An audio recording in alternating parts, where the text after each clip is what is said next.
Hello, everybody, and welcome to the Techsploder podcast. I'm Jason Howell. Boy, a little red because you almost didn't get an episode this week. I didn't hit record, and we got a little bit into today's episode, and then realized it thanks to Katie Lake, one of our the community manager for the stuff that I'm doing here with Techsploder. So you have an episode because Katie alerted me. So thank you, Katie.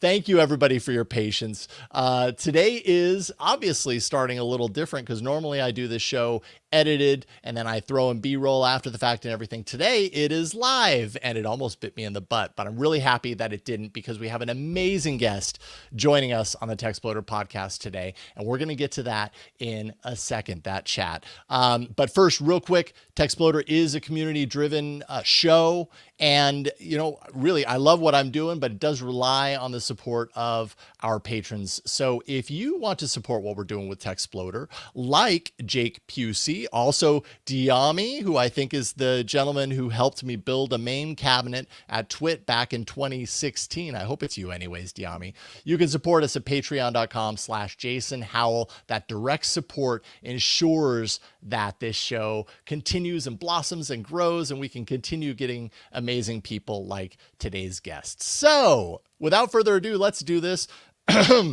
Again, welcoming to the show, Christina Warren, developer advocate, starting actually your career, the unofficial web blog, the unofficial Apple web blog, I think is what it was called. Yes. Yeah. Mashable, Gizmodo. So starting in journalism, then leaving tech journalism in 2017 to work for Microsoft, and then now GitHub in developer advocacy roles. So kind of getting out of the reporter realm into the working for the technology company realm, which I definitely want to talk to you about. And then, of course, podcasting. Rocket, which had an 8-year amazing run, frequent guest on the twit.tv podcast network, and so many other things. It's really great to have you here, Christina, and thank you for allowing me to do a do-over on the top of the show. I'm so embarrassed. It's completely fine. This has, if you have not had one of those fails where well, look, we've all had this. I mean, and I've definitely even been in situations where like you think that you're live and you need to be live and you're not. And so, no, I mean, I'm glad that that Katie from your chat caught that, but no, it's not a big deal. It happens. Yeah, it's true. Thank you for the gut check, because that is absolutely the truth. If you're in podcasting for any duration, everyone has that horror story, right? I got to the end of the interview and then I realized it wasn't recording, or I realized the audio was distorted beyond all recognition or something. Oh like God, that. no, we've all had that. I mean, I had an incident. So this was like 4 years ago now. So I did a podcast with the New York Times, their branded content division. I hosted a podcast that it was actually a pretty cool podcast, kind of about the possibilities of 5G and connected technology. And I worked with their team a lot, and I worked with like a great audio production studio, and I interviewed a lot of people. And we did some of these interviews, and some of these interviews were hard to set up. And there was an instance where my audio captured, even using the best microphones, the best stuff.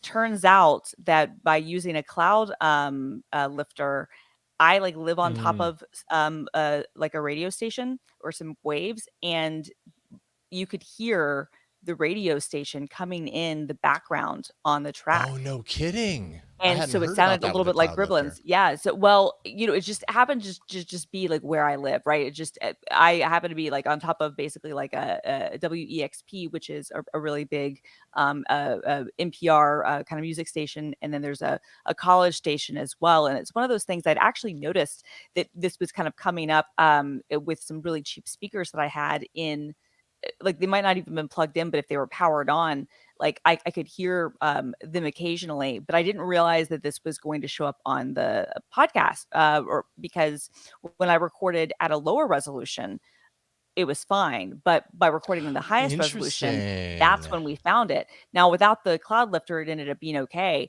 But anyway, long story short, to your point, we had these great interviews. The interviewee's half was great. My half was not. So I had to go back in and ADR my own voice. Oh, no way. And like totally match it to the video and everything. Yeah. How long did something like that take? Oh, That well, sounds like a beast. Fortunately, it wasn't video. If it had been video, we would have been. Okay. It was just audio, but I still had to track, the whole thing. I had to go back in and like, retrack my voice and try to get the Sure. tone and everything correctly, and if there were interjections or other things. So yeah, that was a really, but it was one of those things where I was like, okay, even like the pros, like the most professional people, because the audio team who put it together were fantastic, and we were having to do it remote, but these were, like genuinely like, pro broadcast folks. And like it happens sometimes. It was also Happens to everyone. it does, and frankly, it was also a good learning experience to be like, oh, okay, I've never had to go back in and loop my own stuff before, but that's not a bad skill to have, to have to No, that. absolutely not. And yeah, situations like that, right? You do learn a lot. I had an experience when I think the first time, so, when I was at Twit and for All About Android, we would get invited to go to Google I/O. And then finally, one time Google was like, hey, do you want to talk with the people who are making Android? The people from the keynote, you could have them on your podcast. We'll put you up in a room here at Google and you bring your equipment and you can interview them. And we were like, wow, this is an amazing opportunity. And Absolutely.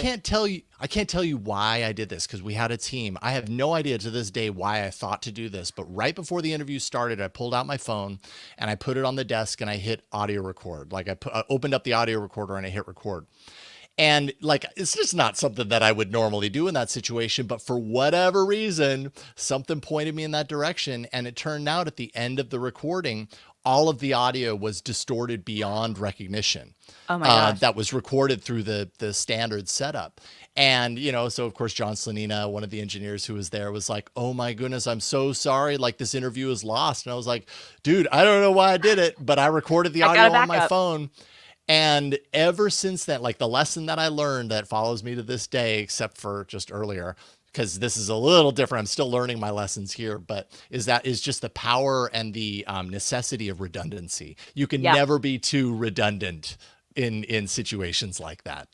No, it's true, right? And it's funny because the more advanced we get, the better the tech gets. Like I think the more we have kind of, you know, the ability to trust that those systems will and backups will work.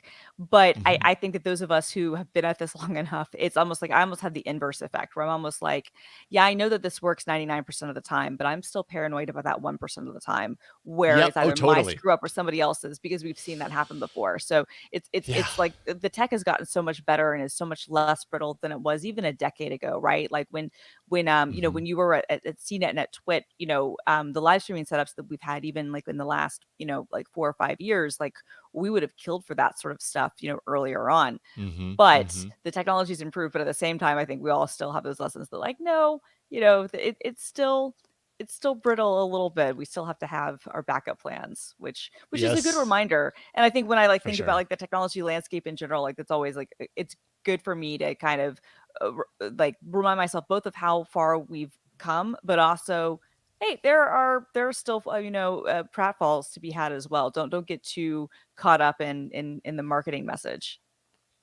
That's true. Yeah. The ongoing kind of message is that technology is so much better. Just look at all you can do. And it gives you the false sense, to some degree, the false sense of security of like, oh, well, it's so good now that the previous worries and previous concerns aren't things that I really need to pay as close attention to. But you know what? Backups are still incredibly important, even though we're throwing our information in the cloud. Yeah, even more so. I mean, the amount of data that we're managing nowadays, it's incredibly important to back yourself up. And yeah, redundancy, man, it keeps coming back to redundancy for me time and time again. So I'm happy that today worked out. So let's take a step back, because one thing I really love to do in this show is get a sense of kind of like where the light bulb of technology passion turns on for the first time, or kind of some of your earlier memories, or kind of the foundation of your technology passion that I imagine has driven much of what you do nowadays. Is there anything that comes to mind from when you were a kid or younger where you were like, okay, hey, I obviously really enjoy this stuff, and that set the foundation for what comes ahead? Yeah, totally. So like a lot of people, video games are probably one of my first Mm. big kind of, I guess, entrees into technology. And I would say, TVs and VCRs and things like that too, but video games especially, gadgets of all sorts. I just kind of, I don't know, video games were, I think, kind of the first way where I got really into kind of the fandom aspect of things. I would read Mm. game publications like Game Pro and Entertainment, or Electronic Gaming Monthly and Nintendo Power and things like that. That I really really liked. This was, when I was in elementary school, right before the World Wide Web exploded. And but I think even before that, like, I for whatever reason, I got gadgets. Like, I remember we had a VCR when I was really, really little, and I figured out how to, do the recording and all that stuff on it and how to connect two of them together. And I don't even think I could tell time yet, but like I knew how to set the time on the VCR. And Yeah. so for whatever reason, I just got computers. I remember having them in elementary school. We had Macs. I think we had some IBM PCs too, but they're primarily Macs. And I just, for whatever reason, I got it. But when I was 12, I was in a bike accident. I was coming down a really tall hill, and I did this all the time, where there was kind of like a right turn, or actually it's a left turn, but it was kind of a right angled turn, and you come down this big hill and take the turn, and then just kind of coast. And I turned a millisecond too late, and I went right into a tree, and I Oh messed my up the goodness. entire side of my face. Cracked my Oh jaw. It wow. was it was a whole thing. Like, it was bad. It was bad. Like, I'm lucky that I don't have scars at all. I'm lucky that, like, I, didn't die. I mean, it could have been so No much worse than kidding. it was. Absolutely. And I went to the ER and, like, got all my scans and whatnot. And my mom took me. This was in May. This was at the end of the school year. And which was awful, because then I had to go to, like, awards day with, like, my face completely, like, hamburgered and Mm. whatnot. But she took me to the ER, and when we were coming, going to the, I guess, pharmacy, at the grocery store for me to get my medications and pain pills and whatnot, she was like, "Okay, you can get magazines to make yourself feel better."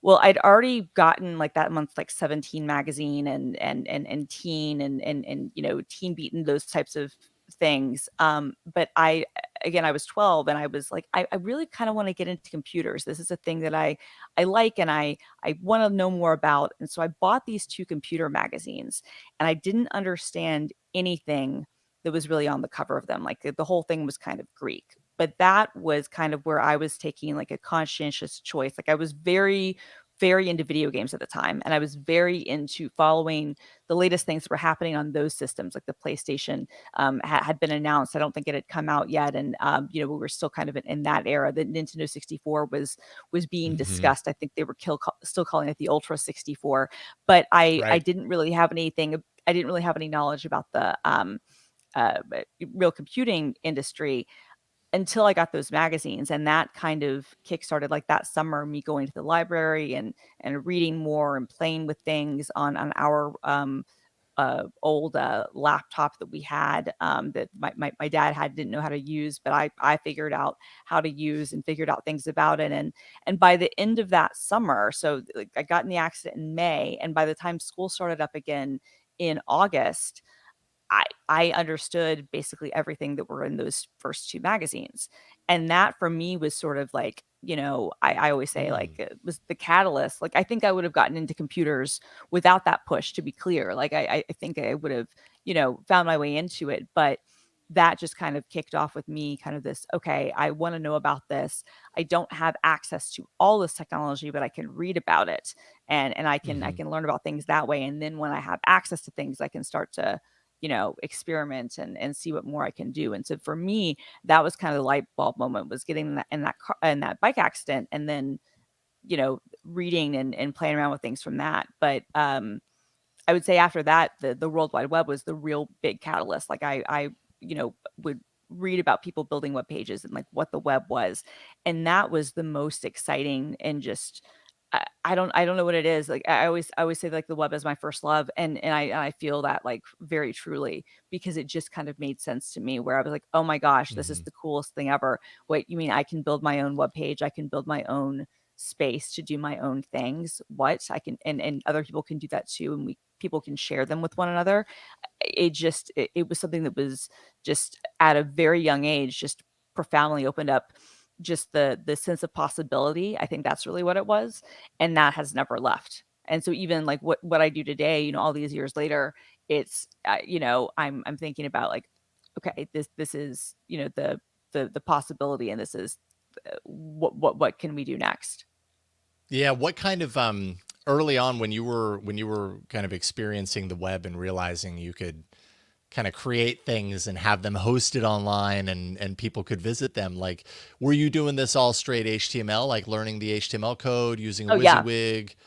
Yeah. No, it was mostly HTML. I mean, I used those WYSIWYGs. I remember like having front page and services like that, but those were all Dreamweaver, things like that. But I didn't always like the results from that. For me, the Yeah. main thing was HTML. And when I was in like sixth grade, like I created like a class like project where I built my first web page, and that was my first time building something with HTML, where I basically like got like a book like HTML for Dummies from the library. Again, a shout out to the public library for being a Mm-hmm. real one back then. And like this was like 1996, and like was building like everybody else was doing stuff on poster board, and I was like, no, no, no, I'm going to do my African folktale thing as a web page that is actually going to be live, that anyone can access from their web Awesome. browser, all 50 of I mean, it was, and that's a over exaggeration, but it was certainly not that. It was still at that time when like most of the services were charging like by the hour for internet access, and it was right before they were kind of going into the unlimited plan era. So a lot of Right. my peers didn't have access to the internet, but we did at school. And we had like the school's AOL account, which included web access, was unlimited, which AOL was not offering at the time. That they would a few months later, but at the time they were it was, I guess, just a perk they would give to schools. Um, my amazing Mac admin, teacher at school, she was great with my friend Lee and I, and would let us kind of run amok all over the Mac labs at school. But we figured out the password to the AOL account. And so I also I will admit this now, nearly 30 years later, that yes, I did steal AOL access from sixth grade. But it's yeah. But yeah, it was I HTML. mean, I made a lot of poor BBS before the internet, BBS decisions and choices in the sixth grade as well. So maybe that's just the era during which we make horrible decisions when it comes to technology, which is something that I should keep in mind because I have my daughter going into sixth grade, coming up here. So I'll have to be on high alert and see what kind of trouble that gets her into. That's so cool. Yes, I mean, realizing that we had the ability to create, kind of a digital footprint of some sort, and that's our space that we can make it look, as rudimentary as it was, at least in hindsight. At the time, it probably looked really cutting edge and cool. But wow, you look back We on some of thought that it stuff did. now, and I mean, Yeah. yeah, No, it changed a lot. But is it this has. something that you can find on like the Internet Archive? Have you gone I hunting for this I to kind of have find it? some of it you can, some of it you can't. The problem was, so my first page that I ever built was on AOL, but primarily where I built all my stuff was on GeoCities, at least Okay. until, more advanced things happened. The problem with the GeoCities thing was that, so I was unpaid child labor for GeoCities. And I mean that completely. Like, I'm not even, I'm being like joking about it, but I'm not actually joking, because I was a minor and I was under 13, and I was what was called a community leader. Which Hmm. was basically, this is so funny. You could never get away with this now. I don't know how they got away with it in 1996. To be completely honest with you, I really don't. But in 1996, they would let 12-year-olds who were not lying about the fact that they were 12. I should be clear about that. Like, I lied later, but I Okay. didn't lie. I didn't lie then. Sign up for accounts and then volunteer, because you only got 2 megabytes for your free accounts. But if you Oh my wanted goodness, more that's right. space, you could be a community leader, which basically meant free tech support. So people would email us, how do I, do this, sort of feature, or I'm having a problem with this. And in addition to that, part of my job was to patrol different sites in Geocity neighborhoods that were associated with like where my site was hosted, which was in Silicon Valley. They had this concept of neighborhoods, which it That's really right. didn't matter. It didn't really matter where your site was, but the idea of where these neighborhoods, I guess, would be kind of like interest based. So there was like Hollywood is where all like the entertainment stuff would go, and Silicon Valley was where, you know, the tech stuff would go, and they had, you know, other things for art and maybe for history, and like I think that was called Athens or something.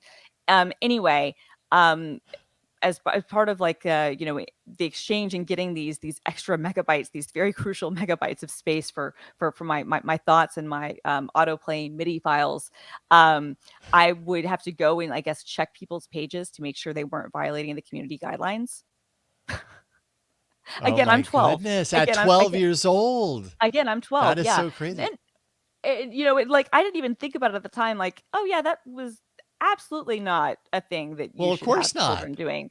And I really wasn't exposed. You know what? You have to say way less bad stuff that you were exposed to that way than you would think. Hmm. But no, but because of that, I had a special URL as part of that process, and that URL was not part of the, I guess, the regular expression that the archive team used when they were archiving the GeoCities stuff. Like they were going based on a certain like this is what usernames looked like, and this is where sites were located. And I had a special URL that even changed a little bit over time. And so I've been able to find some snapshots of some stuff, but Yeah. like not the earliest things, because it Yeah, just, not you know, comprehensive, not complete. right, Sometimes you go to those old things and you're like, oh, there's the skeleton, but there's a lot of images missing. It's just not right, perfect. It's just, you know, the nostalgic kind of fan that I am. Like I love like early tech nostalgia and going back to things and remembering what it felt like when I saw or made that back then. And that part of me sees, you know, I'm happy that certain pieces of these things still exist, but it just, right. oh man, I wish I had taken like some sort of, you know, saved the HTML Me folder too. or taken a snapshot of the No, whole I screen, agree. you know. And Oh, I same, and I did in some cases. And then, you know, if we talk about redundancy, remember the click of death with the zip drives? Do you remember this? I've no. Okay, so explain this because I vaguely remember, but Okay, so Zip was a storage medium, which was kind of yeah. like it was very briefly existed. But for anybody out there who doesn't know what a zip drive is, and don't worry, that's completely fine.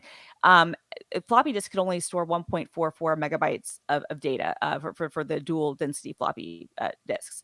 And then CD burners were expensive and slow, and Zip was a medium that could store 100 megabytes, and then I think the next they had a version that also could store 250 megabytes per disk, and these were on these plastic disks, and it was Yep. kind of like an early precursor to, frankly, what became solid state media for things like compact flash and secure digital memory cards.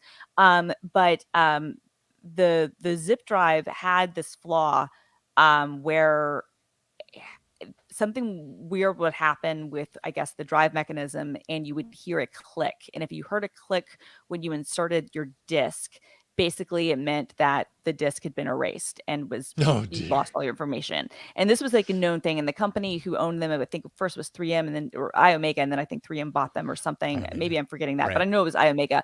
Like they had to do major recalls. Like it was a massive problem for them.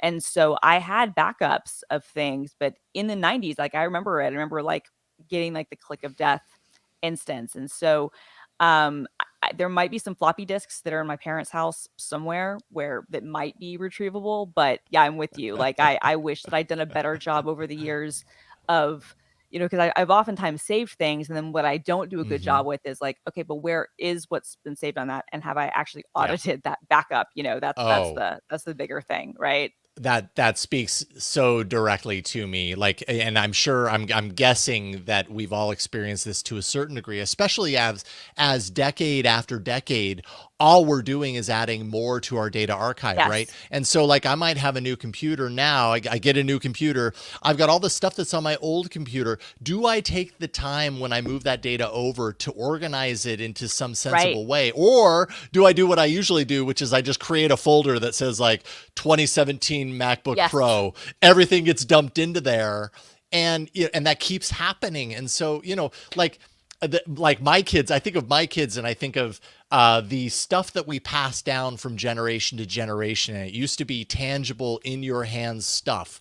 Yep. And now it's the point to where we're passing down just these huge, gigantic archives of data, unorganized, unsorted. Yep. Like really, like Unsorted. what are they going to do with that? They're probably just going to hit No. delete and move on, and that I would mean, probably be fine. honestly, honestly, probably. And I mean, and that's the thing, right? There's something freeing about that. There's something little I know Yeah. that can make people like sad about it. But I think there's something almost freeing about it too. Like I'm really into archiving and preservation of the web and of other things. Like I think it's a really important thing that we preserve our history. But at the same Mm. time, I have to say there is something kind of freeing about the fact that you're like, yeah, my first website is not available. Or if aspects of it are, Yeah. not all of it's there. It sucks in one sense because again, I do think it's really important for us to be able to preserve our history, especially in the digital age, the way that we were able to preserve things in the analog age. But there is something kind of freeing about like, okay, I had it or I didn't, like, Hmm. um, and It is what it was. It is what it was, right, and it's no longer, and that's fine. Move on, because at the end of right. the day, like, how much does it really matter to our Well, that's the existence thing. now? Right. Well, that's the thing, right? And it's one of those things where it's like, how much is it actually going to matter to other people, right? Like they might, Well, and you to other know, people, especially, yes. right. You know what I mean? Because it's like they might appreciate being able to see an old photo or being able to get a glimpse of what life was like. But did they really care about every single thing you wrote? And did they really care about like what all the, every pixel looked like or every photo you took, right? Like I don't care Yeah. about every photo that I took, right? Like that's when I think about, back when Yes. like I have, 15 years of iPhone photos stored in multiple places. I have like redundancy there, like they're in multiple clouds. But but I'm like, but how many times have I looked at any of these things? How many times have I Uh-huh. audited these things? Like, right? Like I bet most of the photos have Yep. never even been, looked at once. And certainly, people who come after me are not going to care about like my, 100 gigabytes of of images or whatever. Yeah. The 20 times you press the button to make sure that one of those images is the one where everybody's eyes are open, and yet we just shovel it all into a folder. And by We the do. way, we got to shovel the most high res version of it into a Yes, folder, all of those incomplete takes, because absolutely. what are we going to do with that stuff? I don't even know. It's interesting. It's an interesting conundrum, like corner that we're painting ourselves into.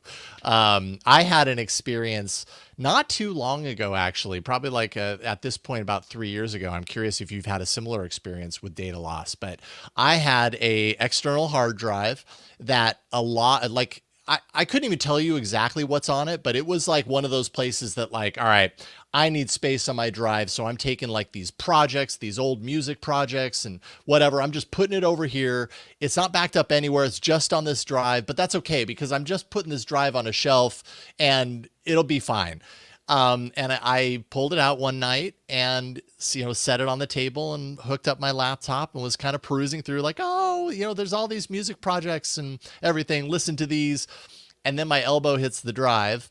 The drive hits the ground, and it will not boot up anymore beyond that. And I was faced with the kind of the situation where I looked into pricing and all that stuff Hmm. for data restoration. And I mean, it's insanely expensive. Insanely expensive.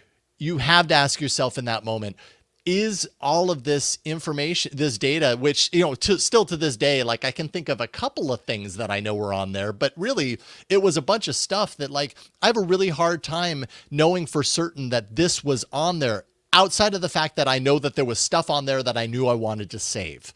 And that's Right. all that I remember. And so at the end of the day, I just decided, like, you know what? Let's just let it, this will be an exercise in letting go. I'm just going to let it Yeah. go.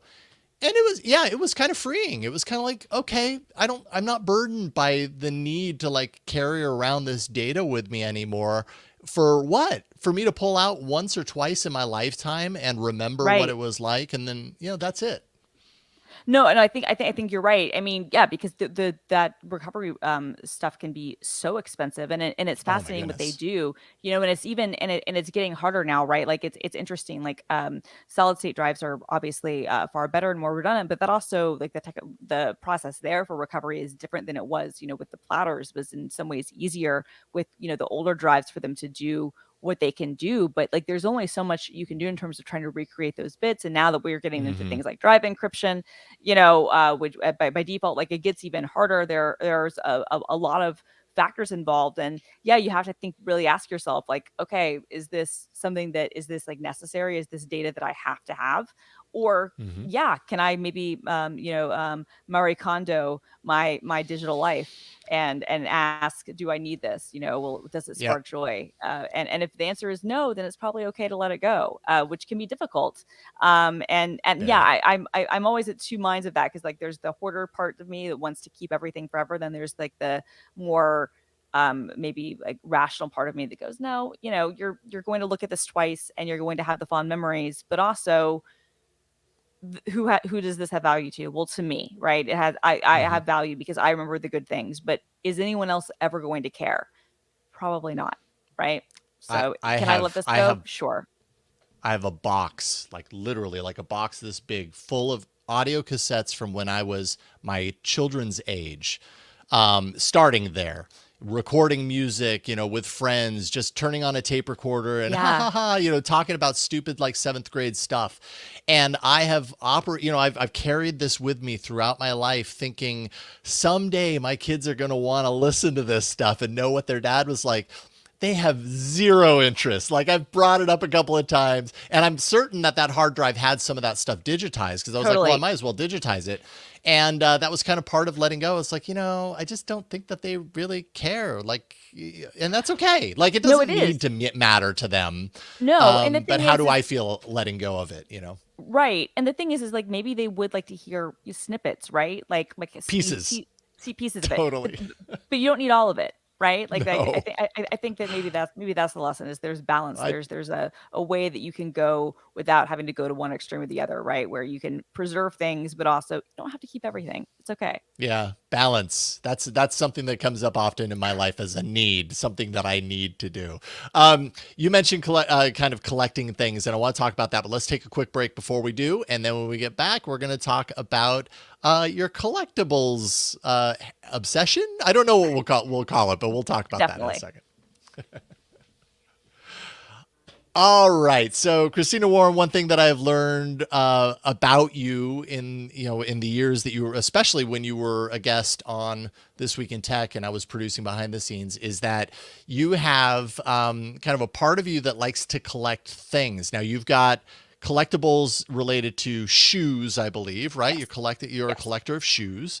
I You're am. also a collector of technology companies, like defunct technology Yeah. companies. Like, tell me a little bit about that. I'm curious. Yeah. So I have a kind of I guess kind of a defunct or a shamed company swag collection. So like for me, it's not enough for a company to have like gone out of business. Like it needs to have like done it in a spectacular way, like a very well known failure, or and it can be product based too, right? Like I have Internet Explorer T-shirts, but like Love it. I have like a Theranos vest, and I have let me find. I have this. This is great. This is an FTX bobblehead, and No way. that was actually. And here's what's great about this. This was given out at the Warriors game the day after, or the day that Sam Bankman-Fried was, I guess, arrested and charged. And No so, way. That's yeah, that's awesome. What a cool yeah, coincidence. yeah. Well, it's hysterical that they wound up doing that. And so I have this No kidding. bobblehead. I have this bobblehead, but it was like $69. Oh, and it's broken. I just opened this up and realized Oh it is no. broken. It had been on my desk for a long time, and I guess it just got broken in the box. So I'm gonna have to buy another one. Um, okay. Well, Now what no, okay, yeah, I'm no one having a bid hard on time seeing what is broken about it. the little guy's arms and the hoop of this thing have come Oh off. no. Oh yeah, okay, I see. I see. Oh, that's Yeah, a bummer. that is Now bummer where because did you this where had did you been on my find that? desk for a long time on eBay, and On eBay. I'm sure I can find this again because they gave them out to everybody at the Warriors game, and And Yeah. I'm sure I can find this. It'll probably might cost me more. That's disappointing. All right. Well, lesson learned. Yeah. Should have And kept it on my desk and not put it back in the box. Trying to be. See, this is what happens when you try to preserve things. well, there's always the question of, when it comes to things like that, like, do you keep it in the box to preserve it, or do you actually bring it out of the box and enjoy it, for Yeah. what it actually is? When you're a Agreed. collector, you can go both ways, but yeah. I Where usually where do like to you tend to display. stand? I tend to stay in the display and play with things factor, right? Like I'm not Yeah. buying these things to like appreciate value. Yeah. I know a lot of shoe collectors who buy shoes never to wear and just to display, and that's great. I buy shoes to wear. If I'm going to spend a bunch of money on a pair of shoes, I want to wear those shoes. So Hmm. and I feel kind of the same way about some of my swag stuff. So like I have I bought like Fire Festival merch, for instance, that still have the tags on it. Amazing. But I've worn those shirts. I kept the tags because the tags are cool. But I wore the shirt because it's funny. Like, and again, like why I buy these things to buy them. Same thing with, sometimes there are some gadgets you might want to keep boxed up, I guess. I understand the nature there. And I have some vinyl where I might buy multiple copies of the same vinyl and keep something sealed. But that again is potentially because I'm like, well, maybe you'll resell it, right? But if I'm actually Hmm. going to, I don't know, for me, collectible, you should use or display like what you collect. That's how I feel. I feel like if I'm only going to keep it in the box, if I'm never going to have it out, I don't know what the point is. Um, I'm disappointed now that bobblehead is broken. It Aw, was not broken before. I'm It's fine. sorry. It's fine. No. I'm glad I figured that out actually, because now I can hopefully get another one. But Get another one. um, Yeah. but yeah, that's another freeing thing too with collectibles. Very few things. There's only one of them.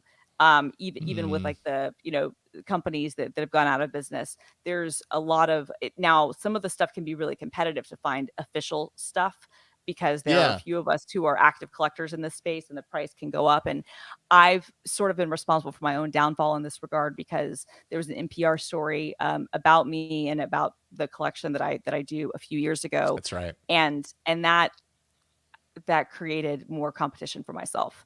So That awakened um, people it to did. the idea, and they're like, oh wow, that's actually a focus or a passion that I could, start to pursue myself. Totally. Well, Yeah, to it's the a point that cool when idea. It's a super cool idea. Like the thought of having like a Fire Festival shirt, knowing what a spectacular failure it was, right, and what kind of like a cultural moment it was. exactly, Like that's exactly. that's really cool that you have that totem from that. No, it totally is, right? And for me, like I want it to all be like official stuff. So people will often send me Hmm. like Redbubble or other shirts people have created, and like it can be funny. Like I do have a shirt that says Enron in like the Fire Festival, or maybe it says Fire, but like in the Enron logo, and that's very Hmm. funny. And like I have like one-off things like that, but like I want the real Enron stuff. Like I have an Enron mug actually. And I have like some stuff from Washington Mutual, which was a bank in the Seattle area that was like the biggest bank failure in history. They made Barbie Hmm. dolls, actually, like not official Really? Barbie dolls, but they made dolls that they like based on tellers and stuff that they had commercials for that they gave out like in the late 90s or the early 2000s. Yeah, I have some of those. These are just weird trinkets, weird like moments of history, and it's just Hmm.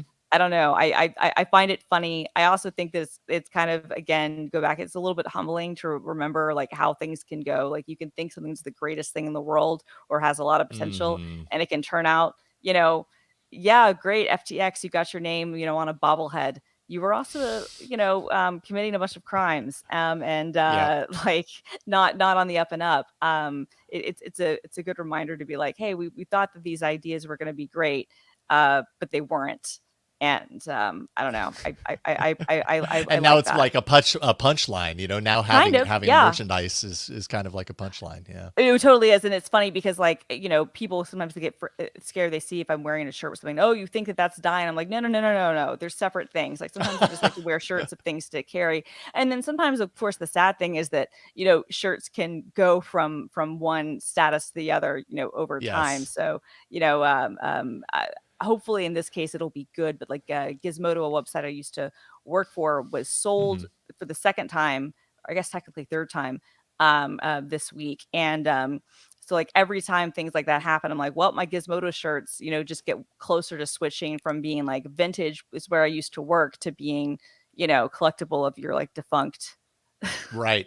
Yeah, business. framed on the wall. Yeah. Right, right.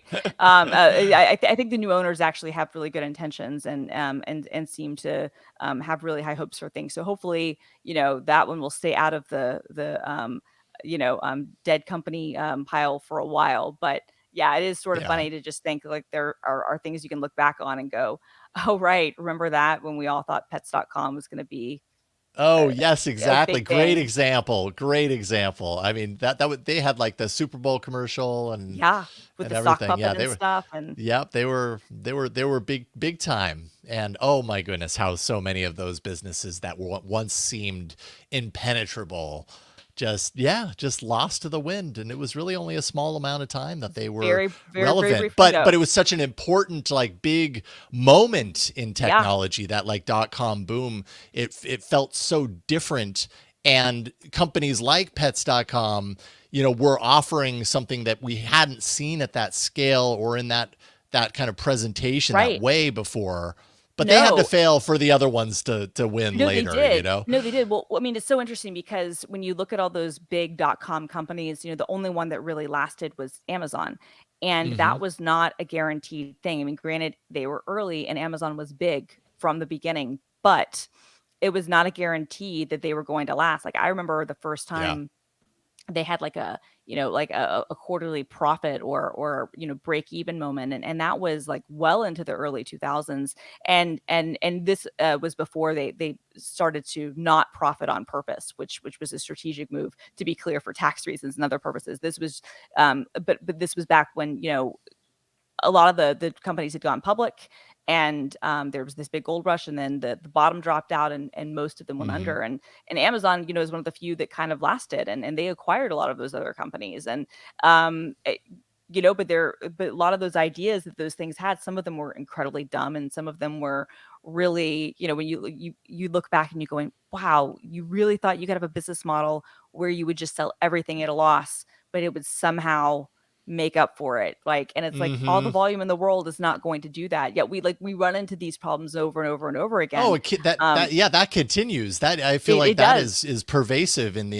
It industry, and we see is. these companies running for literally 5, 6, 7 years off of that mentality and that thought, Right. and yeah, Right. lesson And not learned, I guess. absolutely a lesson not learned, but it is just kind of funny to kind of go back and kind of remember, oh, right. We all thought this was going to be the next big thing. Like Yeah. remember Web TV, Mm-hmm.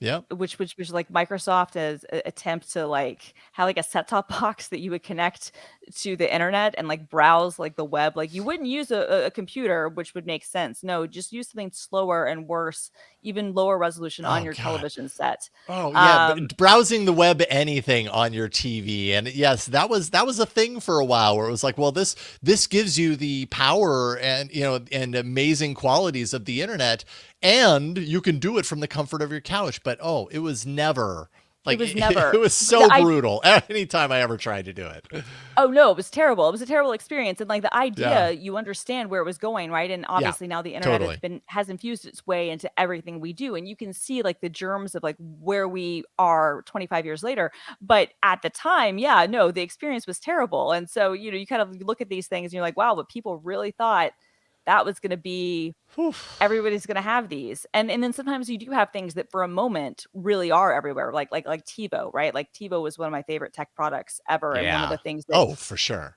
I was even a beta tester for them. Again, unpaid. Most of the work that I would do, like as a teenager, would be unpaid, but they would send me like early units of different things, and I would play around with the features and whatnot. And TiVo always makes me so sad because in most cases I can look at technology that we have today that the experience is better than it was 20 years ago. Hmm. I actually think watching television, at least with like a DVR and whatnot experience, I think it's worse. I think TiVo, not just the fact that you could auto skip commercials and things like that, but the way that they're very early versions of algorithms would, learn the type to auto record content that you would like, and predict things Mm, that you would like, were very crude and very rudimentary, but very good, and frankly better in a lot of ways than some of the things we have now.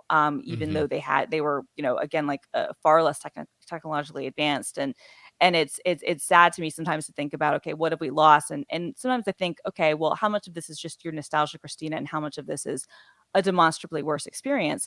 And I would actually say, like, I think that especially like a DVR experience, whether it's, through a cable company, or if you have something like YouTube TV or whatnot, like, is worse than it was 20 years ago. And mm, that's kind of sad. Now we yeah. watch TV in different ways, but there were things out there that I should probably get some TiVo merch, because that would Oh, just that be would fun be to a be good retro. one. That would be a Yeah, solid one, though. Yeah, yeah, because I mean, TiVo, was a success until it yeah, wasn't anymore, and yes, there's it no was. denying that it imprinted Oh, it what changed came everything. after it.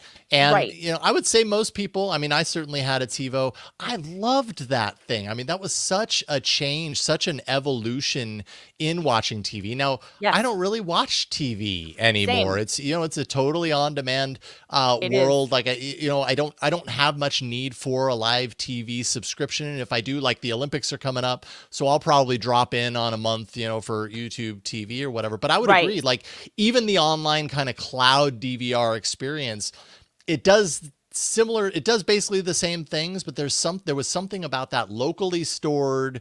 I mean, it was just so instantaneous and It was so really just fast. That was the straightforward, thing. and yeah, Yeah, super it fast. it was super fast, and they even had, like, network capabilities, where if you had multiple TiVos in your home, then you could access Mm, one from one, program recorded on one on another device, and you could, transfer things. Even, like, they had, like, a weird, like, a Windows and I think Mac app, where you could, like, watch their encrypted recordings on your machine. Like, they were really trying to innovate. If they'd licensed to Comcast, um, if they license their technology to the set-top box makers, instead of making the set-top box makers create their own inferior software, oh, I think TiVo might still be totally around. inferior. But, but Hmm it is what it is. They But yeah, thought, but well, it's they always thought they believed that they had the secret sauce, which is, well, they we did. create the hardware that people love, and our hardware is going to win out over everything else. The And our problem software. is, cable. Oh, sorry. No, I was gonna say, no, you're right, right. The problem was, yeah, they thought people would pay the premium for their hardware and their software, and not realize that, Mm, no, if people can get something easier that's a little bit less expensive, even though it's a yep, much worse experience from the cable company, they're going to do that. And, exactly. and then fundamentally that model changed anyway, right? Because, Hmm very few people watch live TV anymore. But but yeah, I think they really they thought they had something, and they did. It just, it was a case where it ran customers out. didn't care enough. It ran out. Yeah.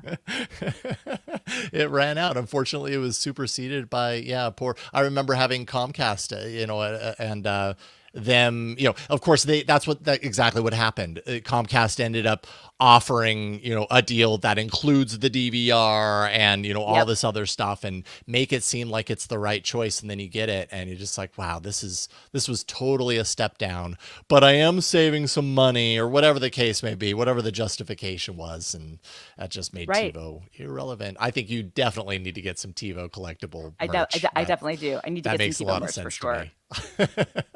Christina Warren, I could talk to you about this all day. I love the nostalgic quality of what kind of lights your fire when it comes to technology. It certainly does for me too.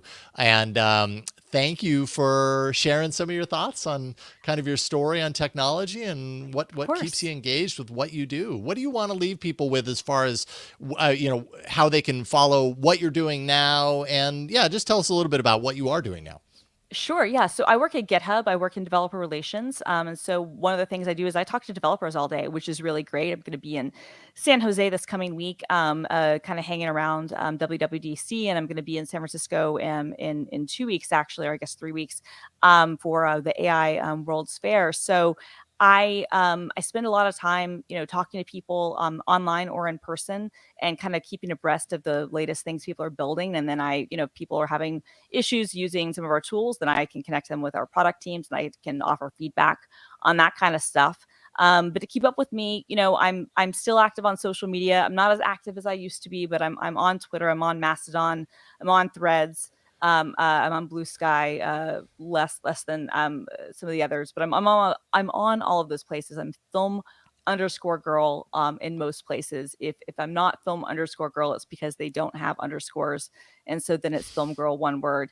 Actually, I always tell people to follow me on GitHub, not for my code. My code is not really why you want to follow me, but I star a lot of good projects. So if you go to github.com/filmgirl, if you look at and that's all one word. If you look at my star collection, I have about 3,500 projects starred, going all the way back. You can search through things. I have some lists that I create about various projects, but like I just find cool things that I find all the time. Many of them can be retro, focus. Some of them are around other things. But that's something that if you want to keep up with some of the stuff that I do day in and day out, you can get a good idea into what I'm kind of obsessed with by looking at my stars. My stars are like a good insight into what I want. Like for instance, I've been looking at, I discovered a new a tiling window manager for Mac OS yesterday called Aerospace. And then that got me down a rabbit hole to look into some Windows tiling window managers. And so those are some of the first things that I have.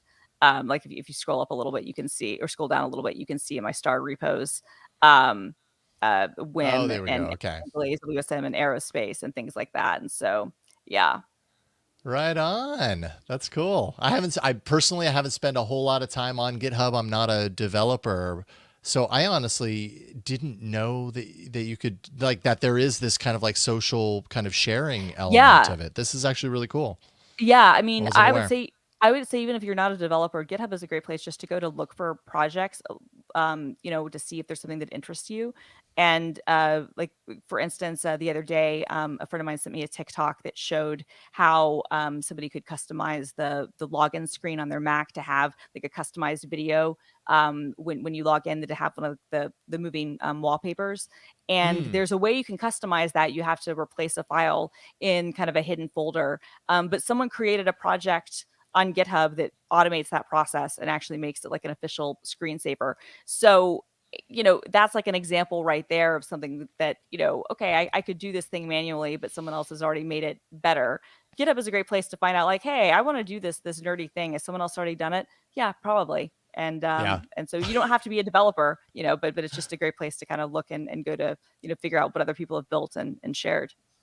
Love it. Love it.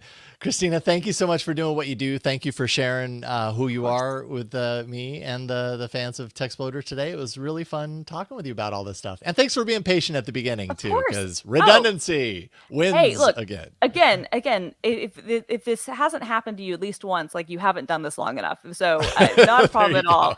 And I think you're fantastic. Thank you for having me, and congrats on everything. I know, with your new venture, I'm so excited that you're still doing all this stuff because you're so good at it. And I've been such a fan of yours for such a long time, and I've always loved working with you. And you're just the best.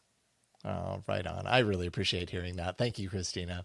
Really good to see you, and best of luck with everything. We'll be in touch. And all right. Thank you. All right, everybody. We are going to round this out just real quick here. Of course, just to let you know, reminder, patreon.com/Jason Howell. Support me and the work that we're doing here. You get a lot of perks if you do that. But I think one of the more awesome perks is that at a certain tier, you get to be an executive producer of this show, like Jeffrey Maricini, John Cuny, Katie Lake, Bill Rudder, 4 folks who give a little bit extra and definitely help me continue doing Techsploder for you all. So thank you all for supporting this independent podcast. And with that, I think we have reached the end of this episode.